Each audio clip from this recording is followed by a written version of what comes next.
Les proponíamos hablar, dialogar, conocer cuál es la situación de Uruguay en materia de trabajo infantil y adolescente. Hoy es el Día Mundial contra el Trabajo Infantil y Adolescente. Antes de presentar a nuestro invitado, vamos con un tape para, reducir de alguna manera la información de este día. El trabajo infantil en Uruguay es una realidad consolidada, según el Ministerio de Trabajo. Sin embargo, no hay cifras actualizadas. Las autoridades estiman que hay entre 60.000 y 90.000 niños, niñas y adolescentes trabajando, en base a datos de 2010. El año pasado comenzó a realizarse un estudio que permitirá en los próximos meses conocer mejor el estado de situación. El trabajo infantil en nuestro país se manifiesta de maneras diversas, ya sea en ámbitos rurales, urbanos o domésticos. Por otra parte, la Inspección de Trabajo de INAU informó que entre enero y mayo de 2025 se realizaron 911 inspecciones, 514 en Montevideo y 397 en el interior. Se recibieron 20 denuncias, 8 en Montevideo, de las cuales 5 ya tuvieron respuesta, mientras que de las 12 renuncias del interior se les dio respuesta a 9. En cuanto a los permisos otorgados a mayores de 15 años, entre enero y mayo se expidieron un total de 552 carné de trabajo adolescente, 326 en Montevideo y 226 en el interior. En la capital los permisos se dividen equitativamente entre varones y mujeres, en tanto que en el interior casi el 55% son para varones. Por ahí tenemos un poco un pantallazo que lo primero que da cuenta es que las cifras oficiales, tanto de permisos como de denuncias, son ínfimas en comparación con esa estimación que no sabemos, de que hay entre 60 y 90.000 niños y niñas trabajando en Uruguay. Para dialogar de todo esto es que recibimos al psicólogo Fernando Olivera, integrante de Plataforma Infancias y Adolescencias y también integrante del Comité de Erradicación del Trabajo Infantil de Uruguay. Bienvenido. Buenas noches y muchas gracias por la invitación. Bueno, ¿qué pasa en Uruguay? Que tenemos esta estimación de datos de 2010 que habla de entre 60 y 90.000, pero tenemos 20 denuncias. Sí. Bueno, ahí tenemos varias complejidades. Primero, el dato 2010 hablaba de 68.000 o 92.000 niños en situación de trabajo infantil. 92.000 niños, niñas y adolescentes llegábamos a ese número si se incluía el trabajo infantil doméstico y de cuidados.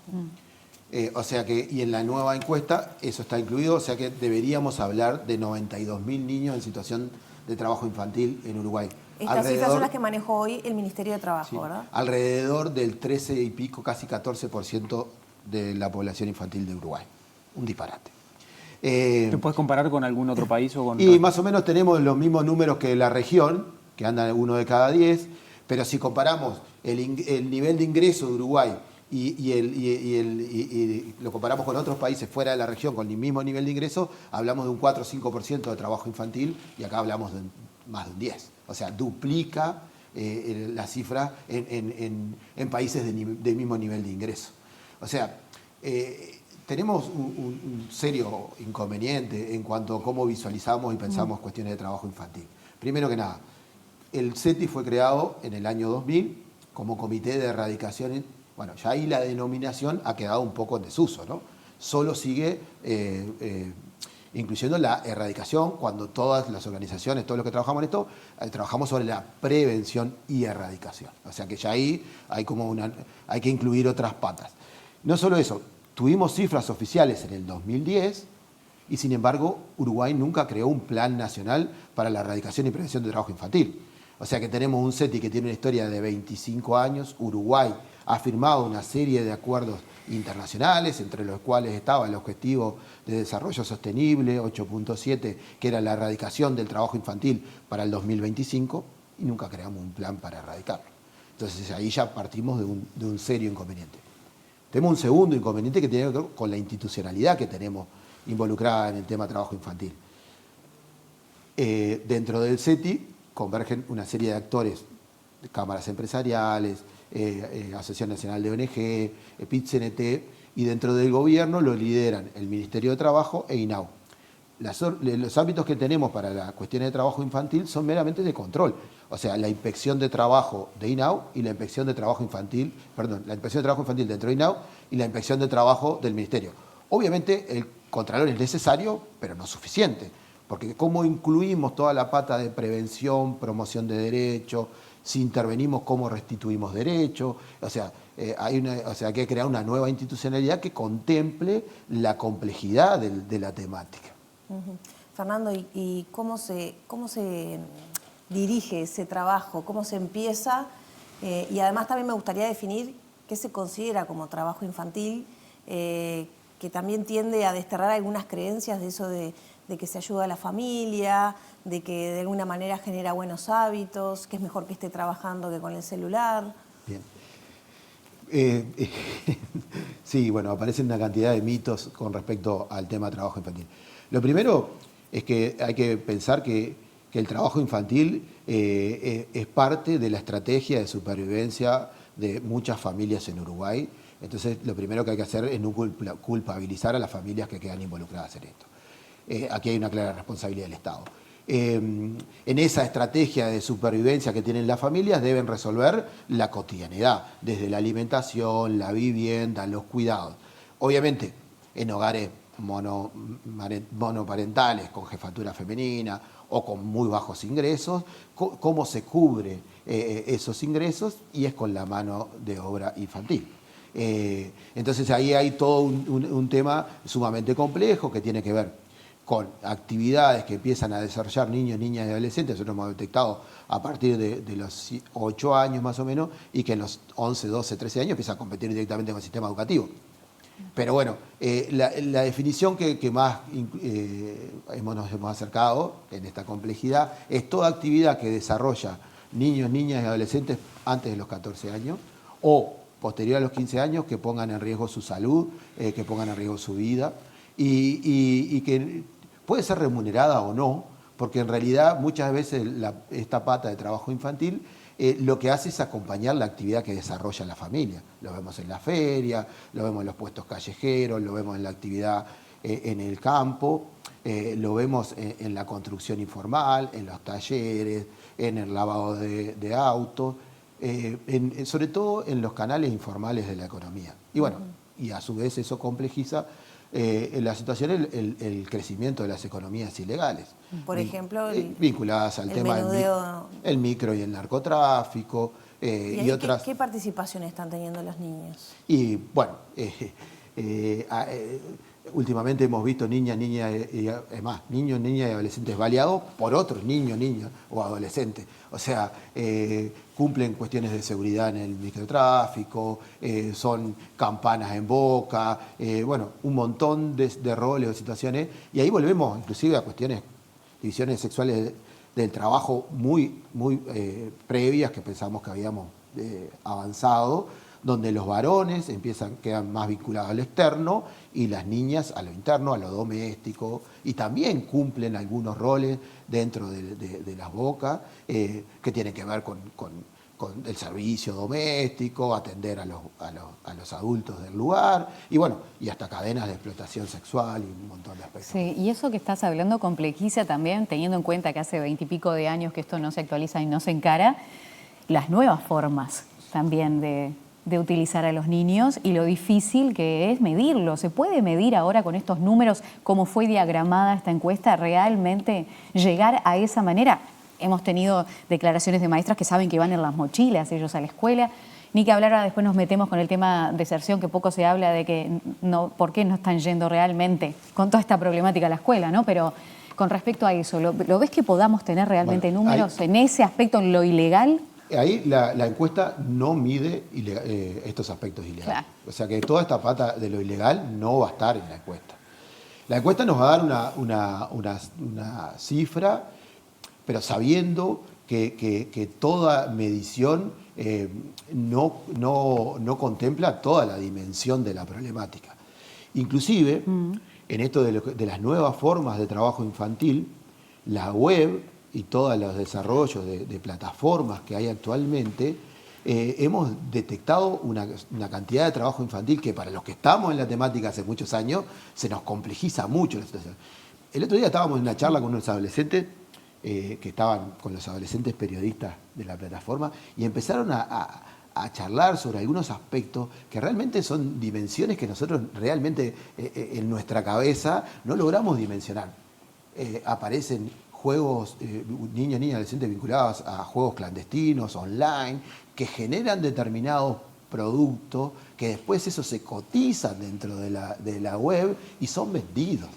O sea, aparece toda una cantidad de niños influencers que uno mira y entra y son una cadena de cuestiones comerciales salvajes, donde no hay ninguna protección hacia el niño, promovida muchas veces. ¿Con la autoridad intelectual de quién?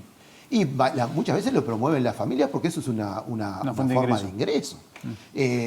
Después tenemos algunas otras cuestiones que están más vinculadas a la ilegalidad dentro de la web, que son ventas de productos que la procedencia es totalmente de mercados ilícitos. Entonces, la web da una posibilidad de explotación y a veces como difícil seguimiento y detección, que si no afinamos muy bien la mirada, si no nos formamos y nos capacitamos en esto, la verdad que las adolescencias y las infancias y las adolescencias la tienen muy compleja. ¿Cuánto más difícil es la situación, por ejemplo, en ciudades de frontera, en Rivera, por ejemplo? Lo que pasa es que ahí las fronteras terrestres secas en Uruguay tienen una particularidad muy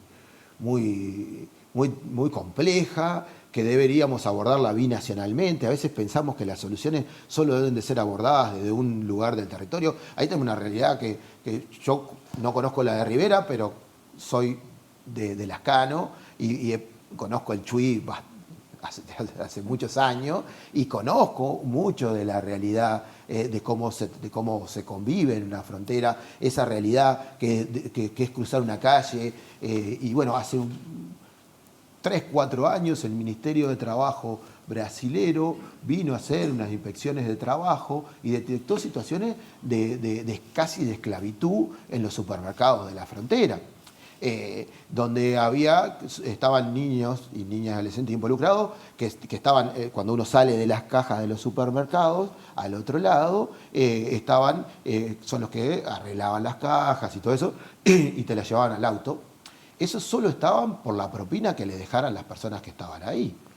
Si ustedes miran ahora o van a un supermercado del Chuy, van a ver que dice voluntario.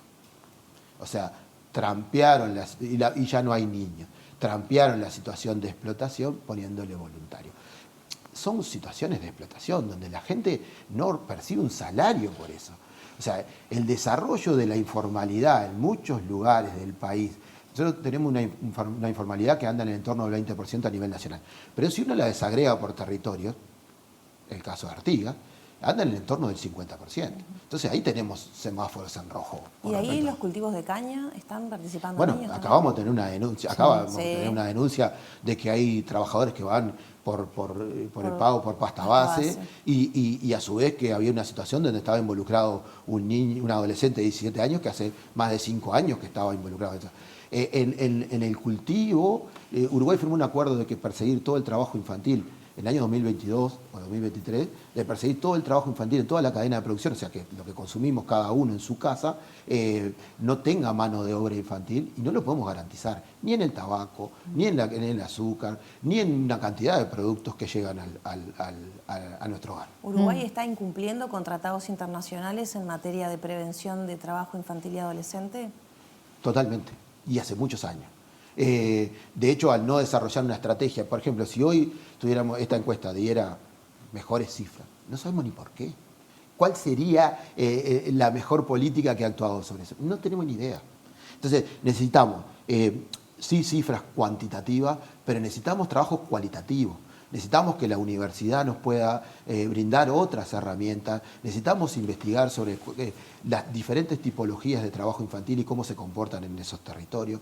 Necesitamos un sistema político comprometido, que la voluntad, esto se arregla con voluntad política. Lo primero que tiene que haber es una definición política de que esto es un tema central y transversal y que a partir de eso vamos a desplegar todas las herramientas, estrategias y recursos para combatir. Vos hablabas también de las situaciones que se dan en las casas y de los cuidados que están incluidos, también de quedarse cuidando al hermano más chico de repente por no tener dónde llevarlo.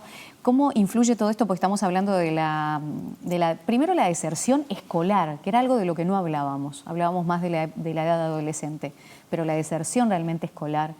pero también el gran ausentismo. Ustedes que trabajan en territorio, que hablan con ellos también, que tienen estas instancias, ¿cómo vive esa vida ese niño, ¿no? En el día a día donde la escuela no es importante? Sí, ahí hay bastantes complejidades. La pospandemia dejó una realidad educativa sumamente compleja, con niños, niñas y adolescentes muy relegados educativamente, y eso genera muchas dificultades. No se adecuó, no se actualizó o no se profundizó en esas dificultades. Tuvimos casi 2 años donde algunos niños, niñas y adolescentes fueron muy poco a los centros educativos. Entonces, sobre todo los que estaban ingresando al sistema, les generó serias dificultades. Nosotros tenemos niños hoy con 8, 9, 10 años que tienen un rezago educativo muy importante porque esta base no estuvo. Entonces ahí no hubo inversión de política pública para adecuar toda esa situación a estos niños que están con serias dificultades. Y a su vez ahí tenemos otras complejidades. El cuidado de hermanos es una de las cuestiones que se presenta mucho. Ahí tenemos sobre todo a las niñas involucradas en esto. Y bueno, hay un ejemplo clarísimo que es la educación secundaria conlleva más horas que la de primaria. Sí. Muchas de las niñas adolescentes que están involucradas en el cuidado de sus hermanos llegan más tarde al liceo, salen antes para llevar a traer a sus hermanos. Y ahí se nos presenta otra dificultad, que al no ver un sistema de cuidados potente en Uruguay, o sea, la salida del mercado laboral de la mujer y el no acompañamiento del Estado con políticas públicas de cuidado, esas horas de cuidado se tienen en la pobreza. Ahí se tiene que encargar. El crecimiento de la edad de la población es evidentemente claro, lo hablan las cifras también, y a su vez la vejez en la pobreza llega en peores condiciones. Entonces ahí también tenemos horas de cuidado de niñas y adolescentes. ¿Y las transferencias económicas como herramienta las ves efectivas? Según tu experiencia, ¿no? Sí, son efectivas, pero esto no es una variable cultural, no es una variable solo económica. Es una variable cultural, social, y ahí tenemos claros ejemplos de esto. ¿Por qué el sistema de cuidado o las que realizan cuidado, y sobre todo en la pobreza, siguen siendo las mujeres? Hay una cuestión cultural que hay que atravesarlo y hay que pensar a procesarlo y hay que empezar a trabajarlo desde antes. Las cadenas de informalidad, la mayoría de los trabajadores informales fueron trabajadores infantiles. Entonces tenemos que pensar cómo generamos protección en los trabajadores informales, en estas infancias, en estos hijos, hijas y adolescentes de estos trabajadores informales. En las economías ilegales, cómo generamos protección para estos niños que están involucrados, sus familias que han involucrado. Y no por opciones, a veces no tiene que ver, a veces ponemos como que es una elección estar el ideal Pablo Escobar, una cantidad de aspectos que supuestamente aparecen. No, acá trae mucho sufrimiento, mucho miedo y a veces hay muchos condicionamientos que se generan en los territorios que están obligados a desarrollar determinadas actividades. ¿Intrafamiliar también? Intrafamiliarmente y extrafamiliarmente. Se ha desarrollado una serie de economías ilegales de préstamos en los territorios que condicionan mucho la vida de la gente y esos préstamos tienen intereses altísimos y eso se paga o se paga. ¿Es posible revertir la situación? Sí, es muy posible. Uruguay es un país muy pequeño, sin grandes cuestiones geográficas, con cada vez menos niños. Sí, es muy posible y creemos que si hay un plan nacional que contemple estas diferentes realidades territoriales, que ordene la inversión, que ordene cómo se aborda todas estas cuestiones, que haya gente capacitada, que se ponga en agenda política, que se ponga en agenda social, que haya campañas de sensibilización. Se puede empezar con campañas sencillas como Uruguay libre de turismo, turismo sin trabajo infantil. Se puede abordar desde muchos lados. Sí es bien posible. Tiene que haber voluntad política y recursos para eso. Fernando, muchas gracias por estos minutos. Gracias a ustedes y bueno, espero haber sido claro porque hay un montón de información. Se puede abordar de un montón de lados. Nos quedamos siempre con ganas de preguntar más y de saber más, pero no faltará la oportunidad. Es importante saber qué pasa, que eso pasa en nuestro país, porque somos grandes negadores, ¿no? No verlo, pensamos que no ocurre. Que eso condiciona la vida de muchos niños y adolescentes. Exacto.